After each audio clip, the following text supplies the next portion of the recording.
record the spoken word introduction to the podcast. Still? Yeah, it's only a few lines, but I'm having anxiety about it. Do you know what it is? Yeah, it goes... It's good, so you don't have to write it.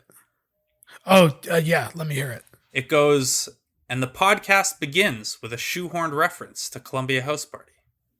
That's it? And the podcast begins with a shoehorned reference to Columbia House Party. Jake, what's up, man? That was fun. Yeah. When was the last time you did that much voice acting? I had an audition today for a commercial that was one line, so a long time ago. Damn. How'd that go? I don't know. It was one line, but I think it was okay. That was the most voice acting I've done in like months. Do you want to give us the line? Do you want to workshop it? I know it's after the fact, so it won't help, but I don't know. We could. I'm not saying this to be shitty. I genuinely don't know if I'm allowed. Oh, okay. Wow. I would otherwise. No, it's fine, man. It's we'll all, when we hear your voice on the next like herpes ad or whatever Joey Tribbiani thing happens. It's not that interesting. Friends, I don't know. It's not that interesting. Maybe I'll get it and you'll know. But maybe not. That's the hope. You will get it. I'm sure you killed it, man. I probably won't, but we'll see. I mean, more than I killed our intro. It's I certainly a better voice actor than me. I enjoyed it. All right, guys. Welcome. This is Columbia House Party. I'm Blake Murphy. This is Jake Goldsbie. If you are listening to this, which you are, because otherwise I wouldn't be able to talk to you, thank you, first of all, for coming along with us. If you're new, welcome. If you're still around with us, thank you for that. Jake, how are you, man? I'm okay. I have a song stuck in my head because of this episode that isn't by the band we're doing, but it's been driving me nuts all day, so that's fun. Because are we going to talk about it, or you just want to bring it up now? Yeah, because I think you know it. I have "Say Anything Else" by Cartel stuck in my head. Oh yeah, because that's all I can. For some reason, instead of any of the many songs I genuinely love by the band "Say Anything," I just have this song I know from a Madden soundtrack. Yeah, I listened to Chroma, which is my favorite Cartel album, and an album that I think we briefly talked about this with Taylor Markarian in the All American Rejects episode. It is it's very good, and it's one of the ones looking back on that era that I'm surprised didn't get bigger. Really good. Also, yeah, I can already promise you that Cartel will not be the only band from that era that we talked about with Taylor that will get brought up at some point in this podcast. I will not stop. You already know who, but I'll save it. I'll pocket it for now. Say Anything Else by Cartel. Great song, though. Chroma's awesome. Yeah, really good song. Great chorus. Yeah. Unfortunately, we're not segueing into our Cartel episode. Surprise! In retrospect, it would have been a really good transition out of this one. That's true, but we could have done Chroma. We're dumb. And so we get our boomboxes held high. We dust off our best John Cusack charm. And we dive into the pop-punk equivalent of a tongue-in-cheek rom-com. Jake, what do you have for us today? So I sort of mentioned this quickly at the end of the episode last week, but if Dashboard Confessional were sort of the Blake-heavy emo band of the 2000s, or if you want to extend that to a Taking Back Sunday, that would also apply. The maybe not as much overlap as sometimes, but my big mid-2000s emo album that I think is still my favorite. We'll get into this in a little bit, but when quarantine started, I made a big Spotify playlist of all of my favorite albums from the last like 50 years or something. I was really bored. Called Quarantine Age Dirtbag. It's on my Spotify if you want to find it. But I didn't put this album for the year entry that I could have. And in retrospect, I think I should have, because every time I go back to it, I find something new and I really like it. And I have a lot of personal connections to it. So this is that album. This is a Real Boy and Was a Real Boy by Say Anything.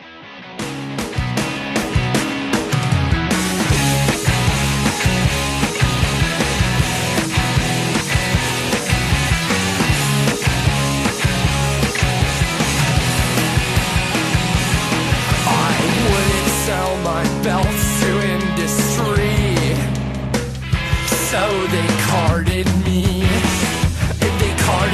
off naked, but that belt around my waist, it was my father's once. I still see his face. I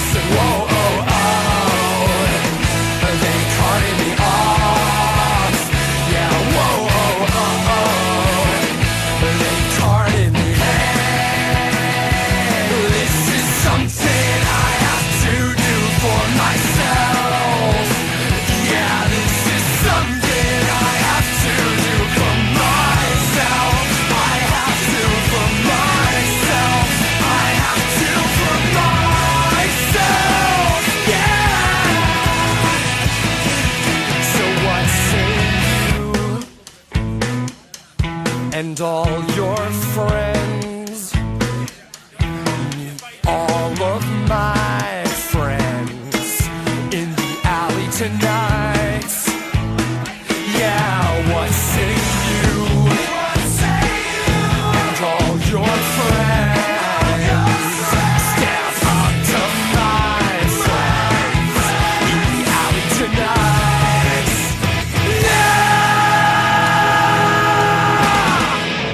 All right, that song is Belt from Say Anything's Is a Real Boy. And yes, Jake, I had it in my notes to ask you. I wasn't 1,000% sure. We are doing Is a Real Boy and Was a Real Boy together? Yeah, well, was a Real Boy will come up because of the reissue, but we are mostly focusing on Is a Real Boy. All right. At this part of the podcast, we usually tell you why we wanted to do it. Say Anything hold a bit of a weird place, in my opinion, because despite being like a clear product of the pop punk boom, with lyrics that are made possible kind of by the emo explosion and you know, taking that sarcastic pop punk tilt to another level, they do come off and like stand out, looking back and with their current stuff, as like fairly original. Like you can tell immediately that a Say Anything song is Say Anything. And then, you know, as I mentioned before, they're also interesting because they've lasted 2 decades despite this insane amount of turnover and only like middle tier commercial performance. Yeah, they're fun. This is going to be a good episode. This is going to be a weird episode. Jake, why did you want to do Say Anything? I think because, like I said, this is sort of, everyone has their mid 2000s emo band. If you are in our generation, and Say Anything, or at least Say Anything for this album and this reissue EP, were mine. I also kind of a weird relationship with them in the sense that I love this album so much and the rest of their discography doesn't do a ton for me, but I do like the fact that it's always ambitious and always weird and always trying things that the genre didn't necessarily try, which I think is one of the reasons I liked them back in the day, because as I've said before about how I was sort of afraid or embarrassed of liking the emo pop punks or whatever, Say Anything kind of allowed me to have my cake and eat it too, I think, a little bit, because they were a little rockier, a little weirder, a little more sarcastic, definitely a lot more references to going to shul, which I appreciate. And that, so I sort of felt like they were mine a little bit in 2005, 2006. So I think that's why I wanted to do this one. Yeah, I also, you know, this album is like, it stood out to me as the easy one to pick. In defense of the genre would have been possibly a good one too, but that's already what this entire podcast is. It's just in defense of the genre. So that album also requires like 3 episodes. Yeah, I mean, this one almost did too. Yeah, this one is 21 songs and 86 minutes. Fair point. Of course, your mid-2000s emo album is the one that has no song like shorter than 4 minutes and is 20 tracks long. In my defense, Is a Real Boy is only like 54 minutes long. It's only when so, you know, it's a quick one. Yeah, it's only the reissues with sides E and F of the album that get you too long. All right, guys, we're going to dive into Is a Real Boy and Was a Real Boy by Say Anything after this.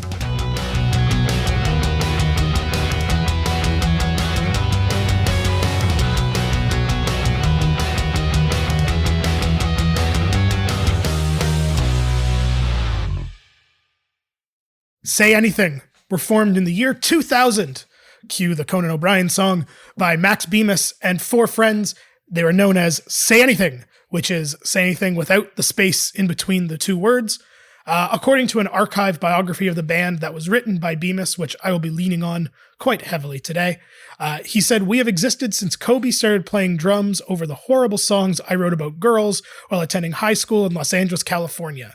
Being the egomaniacal singer type, I proceeded to kick out and or drive away pretty much anyone else who joined the band, so there were a ton of lineup changes, yet somehow Kobe and I ended up selling a lot of our self-released recorded CD. Soon, all these strange children started repeatedly attending our live shows to tell their friends until we garnered a motley crew of a fan base." And if that quote doesn't give you a sense of how Max Bemis writes and talks about himself, I don't know what does. They released the Junior Varsity EP in 2000, the In Your Dreams EP in 2001, and Baseball an album by Say Anything in 2002, which was their first full-length LP, and not an album I listened to a lot, but I love the title. I don't know why. I think just calling your album Baseball is really funny. I also like the name of an album, an album. Yeah. By the band that you are buying the album for. Yes. I also enjoy that. Yes. Do you think, and I don't mean to put you on the spot, this is strictly you guessing here, not asking you to report, that Modern Baseball named themselves having appreciated Say Anything's album title Baseball, and they were like, you know what, but we're going to modernize it? That I don't know, but I won't lie. When I first heard of Modern Baseball, that was where my mind went. Yeah, me too. It's not the case. Modern Baseball got their name off of like some book they saw, unfortunately. It would have been a nice Say Anything shout out, though. Say Anything, by the way, is, I believe Max has admitted it's a shout out to the Cusack movie in the past. Oh, has he actually admitted that? I believe so, yeah. I mean, I feel like there's a lot of Lloyd Dobler, Max Bemis crossover throughout his career. So, yeah, that's fair. In 2002, upon the release of Baseball, they changed their name to Say Anything as two words, as known today. And speaking of good titles, released the Menorah Majora EP online, which I can't say without laughing. Baseball and the EP sort of took off, as Bemis said, amongst sort of the underground emo crowd, which caused a major bidding war for their services. Drive-Thru Records called Max Bemis the next Bob Dylan. In 2003, they signed with Doghouse Records, an independent label. About that, in this semi-autobiography post, Bemis said, being fresh-faced teenagers, as well as the fact we were playing with bands like The Promise Ring and like Rooney, it wasn't a surprise that all these big scary labels saw us as a safe bet and tried to get us to sell out our souls to them. They also told us we could be the next Blink-182 if we gave them our firstborn children and agreed to do whatever they wanted. That didn't sound so hot, so we chose to be totally underground, in quotes, and signed to Doghouse Records. They've put out such obscure, borderline DIY records such as the All-American Rejects. So Bemis just shitting on our entire show discography already, and we haven't even started the podcast. Really. Yeah, I mean, look, this is going to be a trend with Bemis. Yes. So after signing with Doghouse, Max Bemis began attempting to write the songs that would eventually form Is a Real Boy. He went to the studio with Florida producer Paul Trust. They recorded 3 songs that were not released, although one of the songs, entitled Spider Song, would later appear on a Doghouse compilation, and I believe that is the same version, or at least the same song, that eventually appears on Is a Real Boy. Bemis kind of struggled with writing this record. I think you can hear that a lot in the record itself. He said, during the lonely, depressing period of time when I dropped out of college to prepare for writing and recording our first record for Doghouse, I thought often about what the point of my life was. Was I doomed to remain yet another earnest, upper middle class bred wine rocker? After all, hidden deep in the recesses of my mind, I had hidden the notion that I could do something incredible and different, that I could be someone like Warhol or Jesus. I had to write an album that was revolutionary in its content and presentation. Finally, one night, it hit me. That was what my record had to be about. The artistic struggle. Because we know what's real. It's the struggle. Bemis originally intended this album to be a rock opera, which is very fitting for us, but not a rock opera in the Black Parade sense, a rock opera with a full script, narration, cast of characters, and all stage directions and all those things. It was tentatively titled Zona, I assume after the state of Arizona. However, Max Bemis became overwhelmed by the process of writing and playing most of the instruments and had a breakdown. He told Alternative Press, I literally lost my mind while we were recording. The breakdown was precipitated by a mockumentary discussed by Bemis and their producer, Tim O'Hare. Bemis's condition led him to believe that he was being secretly filmed for the mockumentary. The situation culminated in him walking the streets of Brooklyn, thinking he was being filmed while encountering friends who were actually strangers. Now, sorry, can I just jump in there? He has since been diagnosed with bipolar, right? I believe so, yes. I believe has had a few incidents and episodes as well, but I believe he's in a good place and doing well now from what I've read, which is good to hear because there's some scary stuff for him, I think, especially around this time. Yeah, and I'd imagine there's a ton of pressure that doesn't sit well with, I mean, any mental health issues, but yeah, in particularly that. So that's Yeah. yeah, I know he's been open about like self-medicating a lot too. Yeah. So yeah, tough. I'm glad he's doing better. Yeah, and I feel like he was a big self-pressure guy as well. So Yeah, it certainly seems that way from quotes from him. Of the since abandoned rock opera, he said the plot centered around a neurotic collegiate punk rocker based on myself, who is imbued with a strange power that causes his inner thoughts to burst out of his mouth uncontrollably, backed by full instrumentation. He becomes the unwilling superhero of all things rock. However, the process playing all the instruments, except for drums, and singing all day turned into such an intense, draining process that I ended up wandering the streets of Brooklyn in a psychotic daze and getting thrown into the loony bin for 2 weeks. Needless to say, that sucked, so we parted with the idea of the plot portion of the record. And I have to say, obviously, his mental health takes precedence over anything and his safety, but that idea for a record sounds fucking awesome, and I kind of wish we had gotten to hear it. But well, that, Jake, you should then Blake. check out the comic series Polarity, which is a comic series Bemis has written about a bipolar superhero that sounds fairly similar. Well, there you go. See, I told you your notes were better than mine. They then scrapped the concept and decided to make a more straightforward album, which is the album we know today. However, Bemis retained This is a straightforward album? I mean, comparatively to a rock opera with stage direction. Yeah, sure, I guess. Yeah, I mean, comparatively, but compared to anything else, it's not. But all right. Sorry. In 2011, looking back on the album and talking to Alternative Press, he said there is a healthy mix of anthemic quality and then the quirky, odd, neurotic music that's more of an offshoot of Queen or the Beatles or the Stones, that kind of an influence versus Foo Fighters and more anthemic, big rock and roll, which I don't know if I agree with, considering all the gang vocals and sing-alongs on this record, but I kind of see where he meant, and I can see what he's going for with that. The album was produced by Tim O'Hare, as well as Bemis, and the album became, to quote Max Bemis, slathered in scene hype, not so ironically the very thing the album parodies. Looking back on the record in a Rank Your Records column with Vice in 2014, he ranked Israel Boy as his favorite Say Anything record, but did say he's uncomfortable listening to it today because he hates his voice listening to it back. He said, I think it's great for what it is, but I can't listen to it now because it was over 10 years ago, and I remember being so perfectionist about it that I would not even do less than 4 takes for each vocal part. I would sit there with the producer, and we would just take everything apart. I needed it to be just perfect, or what I thought was perfect at the time. That sounds exhausting. Yeah. It was released for the first time on Doghouse Records in 2004. It sold 20,000 copies independently, and once again, the band became a target of a major label bidding war. They would then sign with J Records to reissue the album in 2006, along with a second disc of songs called Was a Real Boy, which became sort of, I think, how the record is most widely known. About signing with a big label like J Records, Max Bemis said, we and J Records decided to partner up to see just how many kids we could turn on to this self-deprecating mess of an album.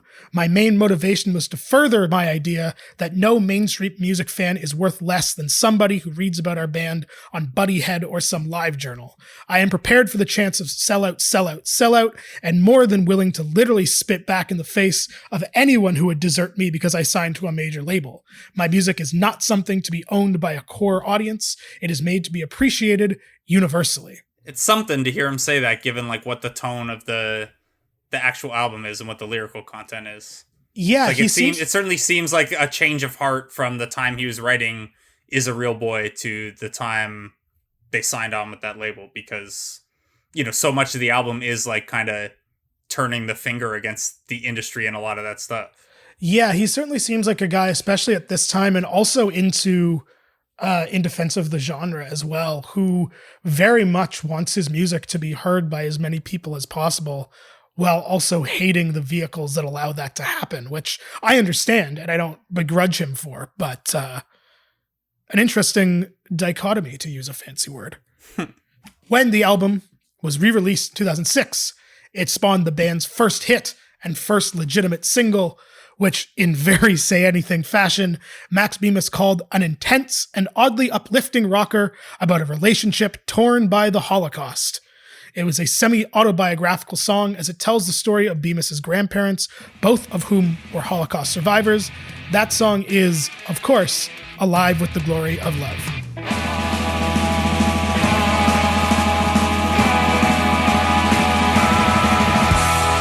When I watch you, wanna do you right where you're standing. Yeah, right on the foyer, on this dark day, right in plain view. Oh yeah, of the whole ghetto, the boot-stomp meadows, but we ignore that. Yeah, you're lonely, baby. This war is crazy. I won't let you down. Oh no, no, no. I won't let them take you. Won't let them take you. Hell no, no. Whoa, no. I won't let them take you. Won't let them take you. Hell no, no.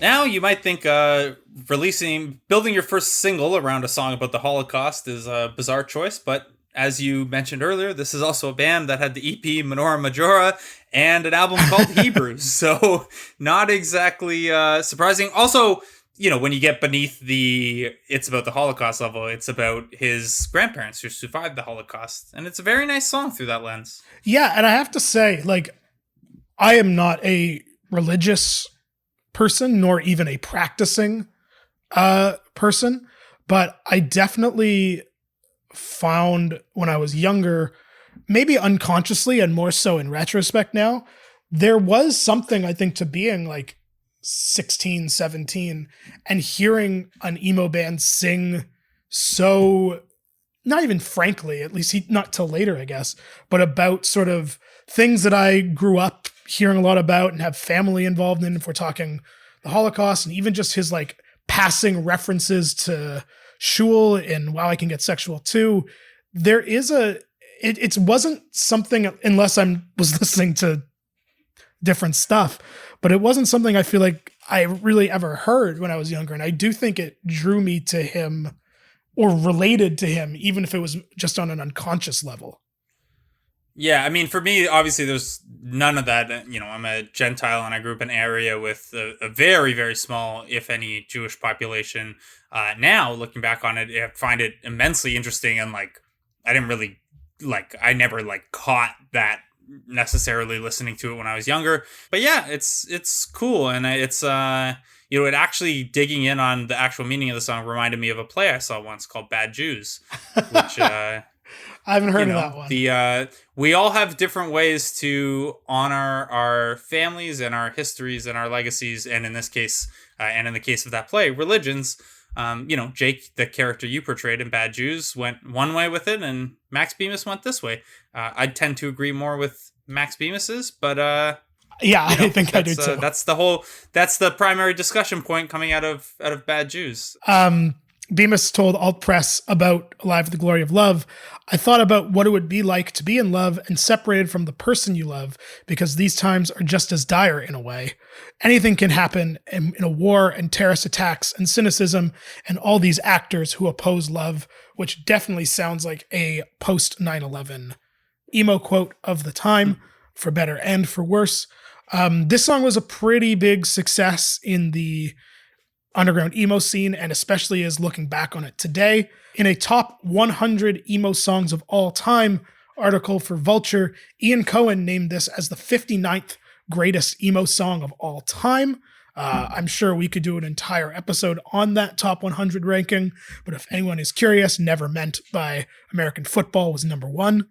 Ian Cohen said that while Neutral Milk Hotels in the Aeroplane Over the Sea constructed something similar as a naive and illogical fever dream divorced from the space-time continuum, Max Bemis considered the experience of his Holocaust survivor grandparents while writing Alive with the Glory of Love, and visualized how the primal, procreative urge can still thrive when dead bodies are piling up by the thousands in front of you. He said, Is a Real Boy announces itself with a song of rebellion, but there were better ones to come when Bemis and his mates shout Treblinka is alive with the glory of love. In the face of certain death, he makes the unthinkable truly believable, which I actually really like as a comment about this song. Yeah, it's also, I find this song stands out from, like, in contrast to the rest of the album, where, like, Bemis is so weird lyrically and like you said, spends a lot of the time poking fun at the genre, and like it's clear he's like irony poisoned at a Twitter level. But this song is like this one really highlights that underneath some of that sarcasm and cynicism is like a really effective and creative songwriter, and it's, you know, that's a really hard song to write, I would imagine, even if it's like immensely personal to you and your family, and like to do so creatively and so effectively, not just in a song that was well written, but a song that's also has a popularity to it, is you know, Bemis is nothing if not creative and willing to try different things, and it really, you know, that's the probably the hardest type of song to do that with, and he pretty much nails it there. Yeah, and I also think that it's like, I don't love this term, but I'm going to use it anyway. It's kind of like a perfect miracle of a song in a lot of ways. Because if you look at the subject matter, the lyricism in it, the fact that it's kind of just an accessible sing-along rock song, but like the chorus is so simple yet so perfect, it definitely belongs on that top 100 list. And it really is like this weird collection of things that maybe shouldn't work together, but do, which I also think could describe this album as a whole. Yeah, there's a lot of different things, which is, you know, I think, are we pivoting to the rest of the album now? Can I take us there? Yeah, go for it. Yeah, and I think the rest of the album is just like you said, it's a lot of things, a lot of different things working together well. And I feel like even though this is like very much a pop punk / emo record, there are like 8 different genres that show up on this album. Like, I know I won't jump ahead to one of the songs I know you want to talk about, but like Yellow Cat / Red Cat is a cat named Vertuti on Adderall. And then you have Spider Song, which is basically a grunge song. And then you have, you know, If I Can Take Us to an Orgy of Critics at this point, like that's a hardcore song. They're all over the place, and it flows kind of abruptly at times, but it all fits together really well, which is, again, another difficult thing to do. And maybe is something where like I don't really remember what my initial opinions of Say Anything were, but like I'd imagine coming to it for the first time, they were probably a band that took some time to get into, or at least to like sit down with the whole album with, because it does kind of jump around like that sonically, and like especially relative to the rest of the genre. Yeah, and like I think when I was in high school, I was a big put albums on shuffle guy after I'd listened to them a few times. Ugh. But this one was always front to back.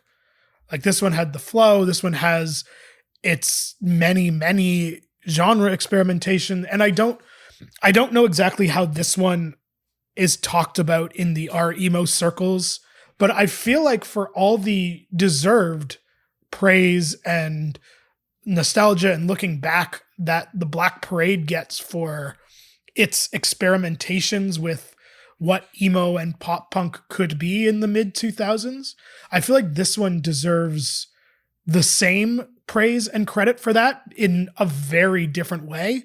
Whereas My Chemical Romance obviously went very Queen and high concepts and symphonic in a lot of ways, that with Black Parade, I feel like Say Anything really went the more like alternative rock way. Like this is not a perfect comparison, and I don't fully agree with it, but if Queen is to the Black Parade for emo, I feel like REM is kind of to this, but louder and weirder. Yeah, I can get there. I'll give it to you. Yeah. You know what I mean? Should we give an example of it getting a little louder here? Yeah, let's do that. This is an orgy of critics.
That was, I remember hearing that song for the first time I went through this album and not being really sure if like I had messed up and like the wrong track got onto the record or something. But well, also because like, you know, I mentioned some of the like different styles all over the first half of the album, and then where this one goes after this, like just makes Orgy of Critics stick out even more. Like the next two songs are the two most emo songs on the album, I think. Absolutely. I think what's also both impressive and interesting is that Bemis wrote every single song on the album, which speaks to his talent as a songwriter at this time and also throughout his career. The only one he is not the sole credited songwriter on is Metal Now, which is on Was a Real Boy, which was written by him and Casper Adams. To your point about the album going a little more typically emo, there's also a couple of acoustic-y, not quite dashboard sounding songs just because it's not really what he does, but I Want to Know Your Plans and A Walk Through Hell, I think spoke to, I don't know if it was how intentional this was or if they were just songs he wrote for the album, but they do seem to, that like young sceney crowd that he didn't really want to appeal to. I feel like those two songs, especially A Walk Through Hell, really sort of put him in that genre. Yeah, I'd probably include Slowly Through a Vector there as well. Like that one's a lot more sarcastic. Like they literally, to do the fast and slow, like Pixies thing, they literally sing it. We're fast and slow, fast and slow. That's true, yeah. But at least the earlier parts of that song are like, that's when it's like, okay, maybe that New York Times piece that I mentioned, blurb, where it's like, okay, they echo Dashboard. I'm like, okay, this must have been the song that they listened to then. Yeah. And then on the songs that don't necessarily sound emo but are emo in spirit, Every Man Has a Molly is like, I think what non-pop punk fans thought every pop punk love song was like. Yeah, I've always wondered about that. Because it's kind of like half parody of, I think it's half parody. Yeah, that's what I was going to say. I have never been sure how tongue-in-cheek it is. Right, and that makes it kind of tough to go back and listen to, because if we give Bemis the benefit of the doubt that he's poking fun at this style of song, which I think we can do because like the song is about a girl leaving him because of the content of his songs. So like, I feel like there's a thick layer of irony there. If we give him that benefit of the doubt, then I really like this song because it's funny and amusing. But if we're going to assume that maybe Bemis just gets to use that as a cover because otherwise this song is just, your typical shitty pop punk Horrendously guy being mean. pretty misogynistic. Yeah. Yeah, it's really only a good song if we allow that Bemis is poking fun at this type of song. Yeah, and it's even one that it always stands out to me when I listen to it. I think sticks out, I should say, to me when listening to this, because it is like, even if it is tongue in cheek and parodying it, which I agree with you, I think we can give him the benefit of the doubt.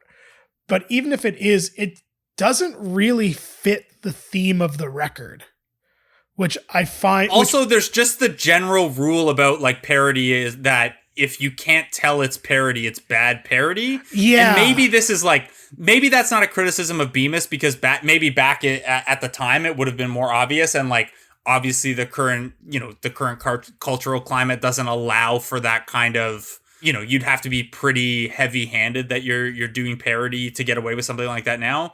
But yeah, maybe this is a case of me trying to apologize for him, jumping through hoops a little bit, because I liked that song back in the day. But it's at least like kind of funny if you give him that. But yeah, I don't know that it's it wouldn't be the only Say Anything song that they veered away from totally in further years, which, by the way, is something we should talk about. But we're going to talk about it, and we're going to talk about Was a Real Boy after this.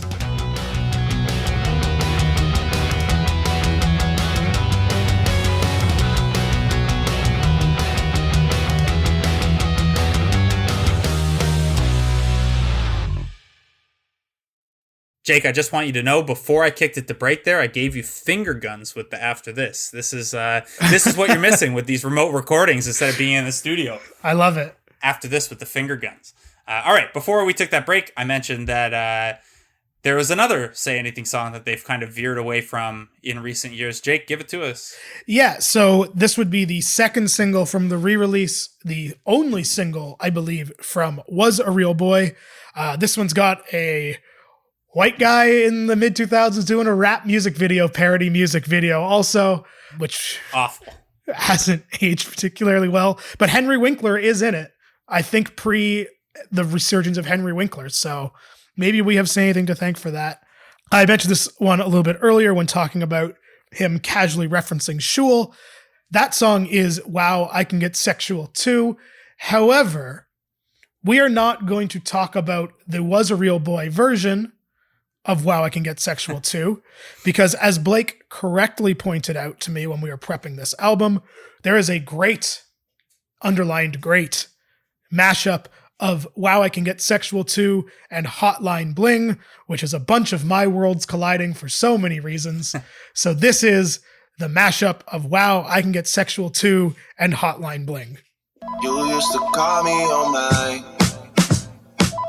You used to.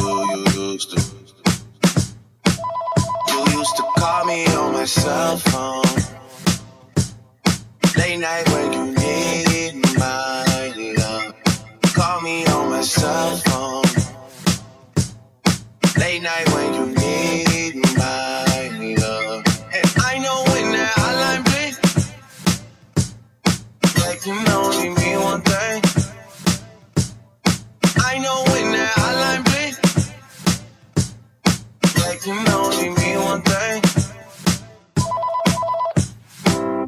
If I die and go to hell real soon, it will appear to me as this room. And for eternity I'd lay in bed in my boxers, half stone, with a pillow under my head. I'd be chatting on the interweb. Maggots prey upon the living dead. I had no interest in the things she said. On the phone every day, I'll permanently hit the hay. That mashup comes via Captain Cuts. They're a DJ trio that has done, I mean, they're like a standard DJ trio, and their discography is, and production side stuff is very lengthy. You can Google them and surely you've heard some of their songs. But they've also done on SoundCloud twice 2 of these emo/hip hop mashup mixtapes, which I think, since you like this one, Jake, I want to force you to do a bonus episode on. I was going to say, it took us 40 episodes to get to Drake. Surprised it took this long. Yeah. Yeah, it's they're not all Drake, but there are some really good ones. And if anyone listened to that and was like even partially like, oh yeah, that might be something I'd listen to or want to hear more of. Their first one especially, there might be 3 now that I think of it, but their first one was If You're Listening, It's Too Late, is really good workout and running music because it's all your emo and pop punk favorites, but they get hip hop beats underneath them, so it's a little more up tempo. And they're just like fun and interesting. Wow, I Can Get Sexual Too on its own, not a song that holds up well without being mixed with Hotline Bling though, Jake. No, I feel like it's one of those songs from this period where if you're not like really drunk with a group of people who also understand how it's aged, it's not a song that really should be on your playlists, I suppose, for lack of a better word. Yeah. And to take us back to Every Man Has a Molly, we talked about, well, okay, what if that one's sarcastic and what if it's a parody? Well, Wow, I Can Get Sexual Too was that. And Max has said in recent years, it was, quote, a sarcastic caricature of someone I've never been. But despite that, veil of it being a caricature or whatever, they have since retired it because it's basically about having phone sex with a minor and it's creepy and weird and it's no longer appropriate for this moment or any moment. So that one is it's out of the Say Anything canon, or not canon, but if you saw them live, you certainly wouldn't hear it, and they have officially retired it. Yes, which is probably for the best for everyone. One more note on the mashup with Drake there from Captain Cuts.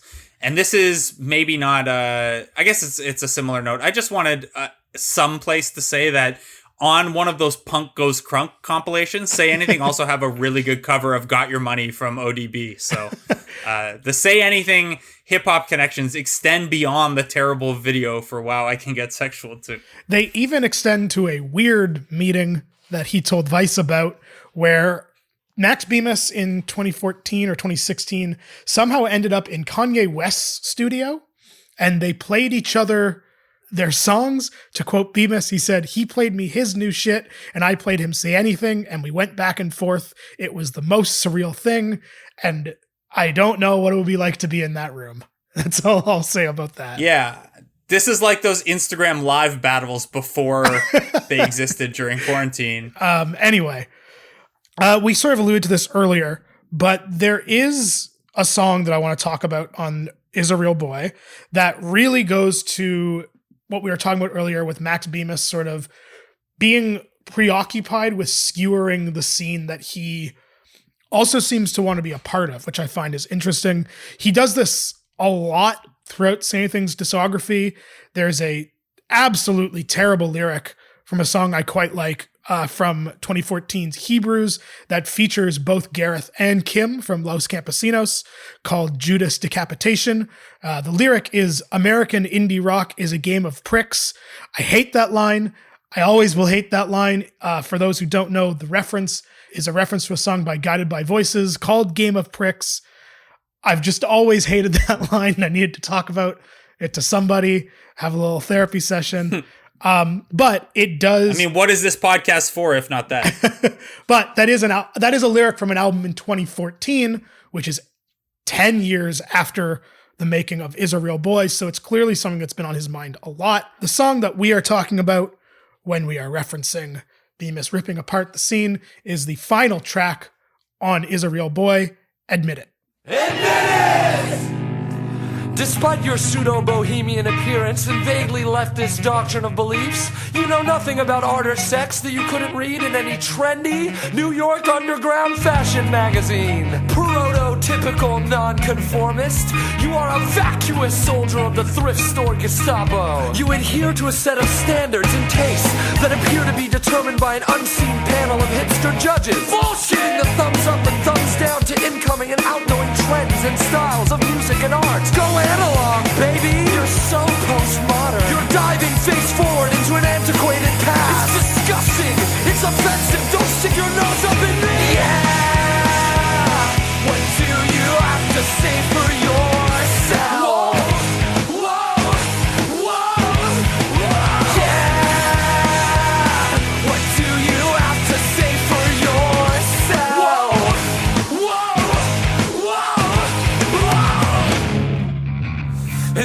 done with this. I wanna taste the breeze of every great city. My car and my guitar, my car and my guitar.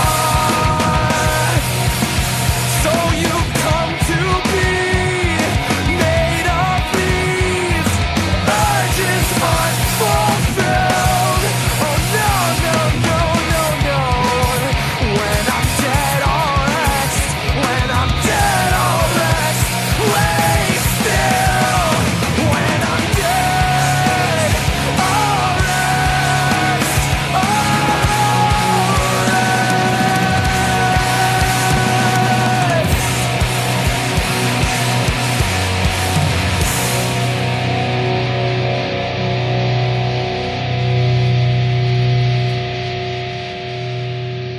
It would not take much to just rewrite that song, calling it performative, like online wokeness instead. Yeah, and also like I find this song so interesting because if it came out today, I would fucking hate it. I would find it so obnoxious, but I love this song. And I don't know how much of that is colored by nostalgia. But I think it's a well-written song. I just think it's so in your face obnoxious, which I do think is intentional. Which again, though, like your intent does not necessarily make for a free pass. Like it's a pretty pretentious and up its own ass song. But I'm with you. I like it despite itself. Yeah. In that Rank Your Records column with Vice, Bemis said, "I love Admit It. I'm still proud that song was one of the first songs, and I don't think there's that many that acknowledge the whole facade of indie rock. That was before it became funny to make fun of hipsters, so I'm very proud of those things, even though in my own mind it's juvenile and there are a million better records by a million better bands." And I think because he has that mindset on it, it makes me feel better about it. He'd revisit the song as well on their album Anarchy, My Dear. He wrote a song called Admit It Again, which is more or less a direct sequel to the song, kind of updated, also not really, but it's not as good as the original. I think you could argue, though, that this song is sort of the thesis statement for all of Say Anything as a whole, not just because it runs throughout their entire discography and throughout there's a direct sequel to the song, but because it's sort of this push and pull that he has of wanting to be part of this scene while also making fun of it and pretty openly deriding it. And like, but then the next album is called In Defense of the Genre. So he's got I just find him so interesting, and all the albums so interesting, even though the ones I don't like as much. Yeah, I guess we should talk about that now. We should, Is a Real Boy is held up as one of kind of the bigger albums of this era, but Say Anything, like we mentioned off the top, 8 albums deep. They've been around for, they've been around. Max Bemis has been around for 20 years now with a rotating cast of people. So Jake, how was this received and where'd they go from there?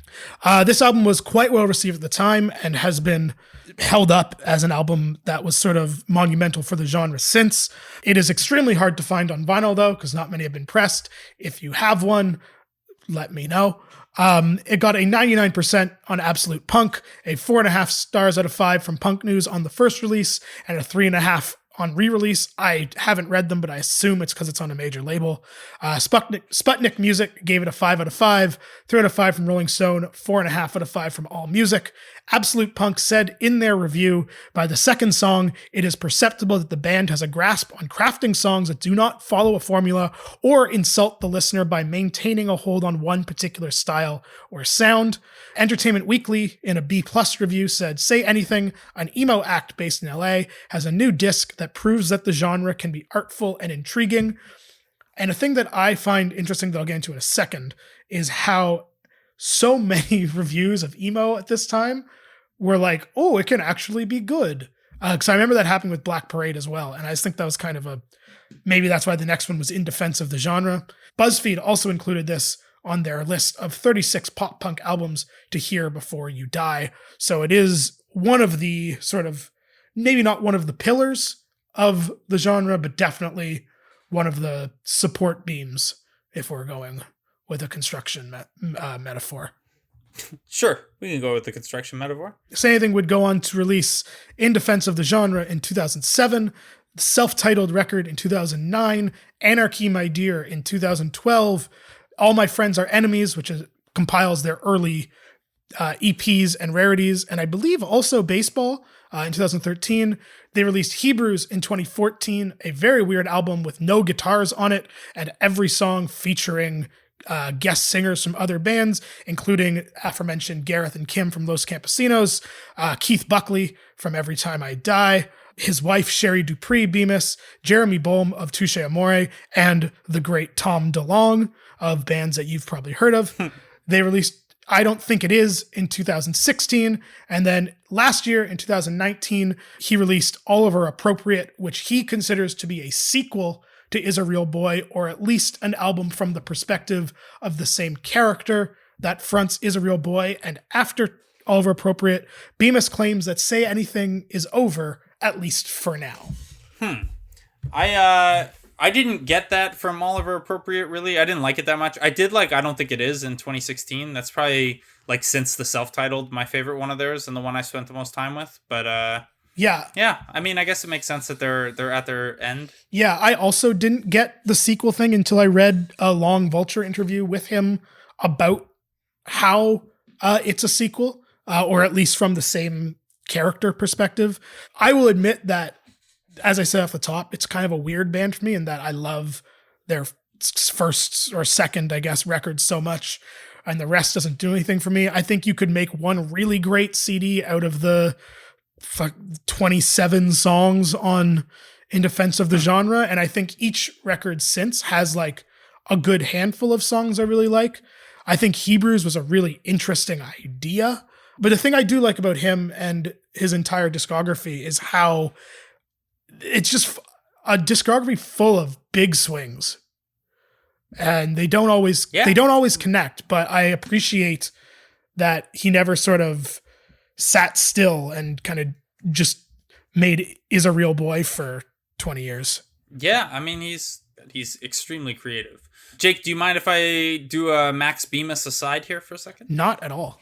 So, quick question for you. Okay. Have you ever checked out the band Two Tongues? No.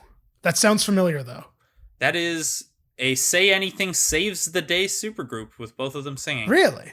That I didn't know existed until I was prepping for this podcast. That's kind of interesting because he quotes Through Being Cool a lot as an early influence on Say Anything. And I believe Chris Conley actually is one of the guests on Hebrews. Not only is Chris Conley one of the guests on Hebrews, Max Bemis has quite the resume guesting on other people's songs. And this is where I want to go with this. On a song we will probably listen to on an episode one day. Bemis features on Ready by The Starting Line.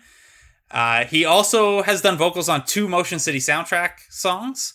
And and I pulled this ahead earlier, but I had it in my notes here too, that not only has he written Polarity about a bipolar superhero, he's also done some writing for Marvel. So that creativity, first of all, his vocal ability is getting used by his peers. And then that creativity and writing ability extending into the comic world.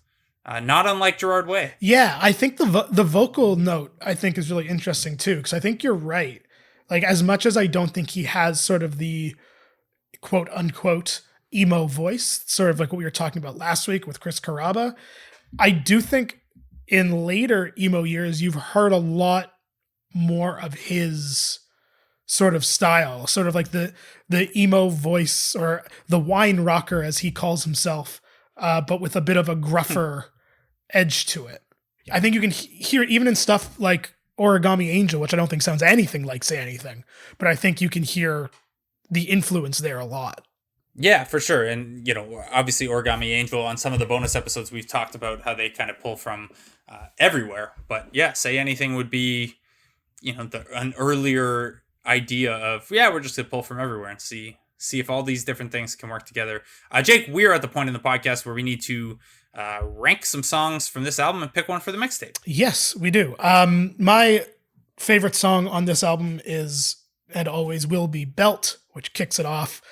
I think a lot of that is nostalgia, just because I remember the first time I heard the album and I was expecting one thing, and then that song happened and I was like, oh, this is going to be something I like. And I do. I think Alive with the Glory of Love is the second best song, or my second favorite song, I should say, on this album.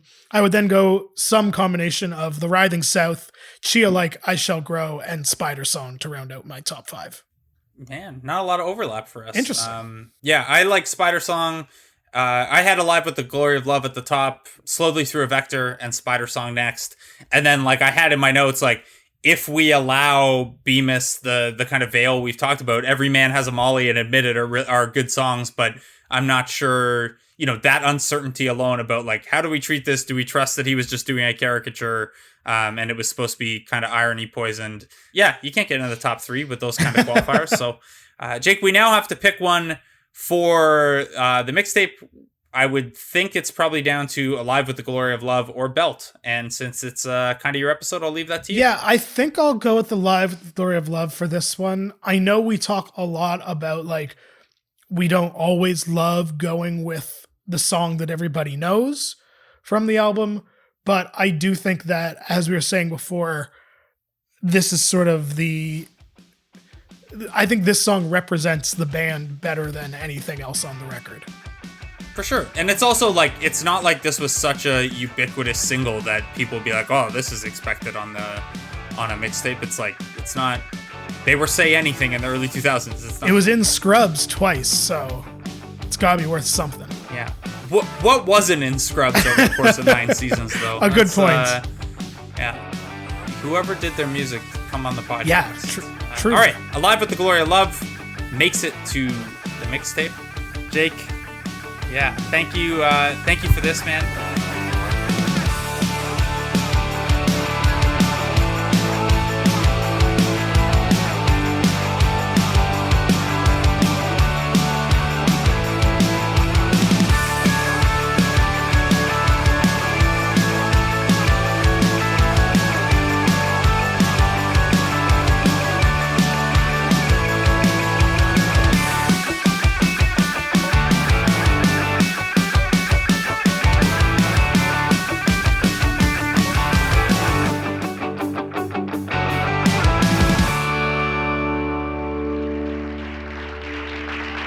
Hey, please try the fish.